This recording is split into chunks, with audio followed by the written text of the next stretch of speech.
when you're starting a business, so much imposter syndrome comes in with this stuff because you're like, you don't have those beliefs yet. You're initially going, oh, I'm this other person that's doing this thing that looks like I'm that kind of person, but I'm not. I'm really this other person. And someone someday is going to find me out as not being what I think I'm just telling everyone I am, but someone's going to find me out one day. But it takes time and it takes work and it takes self-awareness actually to be like, oh no, actually what I'm doing is the identity that I'm trying to achieve, like I'm here running a business. That means I'm a business person, and accepting that the way that I do something just because it's not what I've seen, because what you see is not reality. You see other people sharing the highlights and you compare it with that. And just because that doesn't mean how I'm experiencing or how I'm doing it means that it's any less valid or any less true. So it takes so much work to actually go, I'm that kind of person. Like that is my identity now. And a lot of the time, people don't ever actually get to that point because A, they don't have the clarity on the goals and what they're trying to achieve, but also they don't have those beliefs like you were talking about. They don't acknowledge the beliefs that are there that are holding them back. They don't realize that you have a different identity that is different to what you're trying to achieve, and that's what's actually stopping you.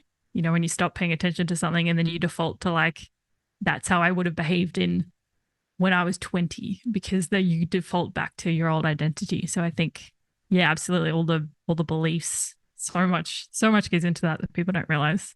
100%. It's really interesting stuff you talked about there. You talked about reality changes and you talked about how your thoughts become reality effectively, right? And so your beliefs will shape the reality that you have, right? Because if you have a belief that the world is out to get you, that life is bad, then your reality will reinforce that. You will find all of the proof in your life to show you that that is true. Vice versa, setting the right beliefs and having the right and being able to align your beliefs and your thoughts and your actions together will create a completely different outcome. There was a study that was done by the University of Texas.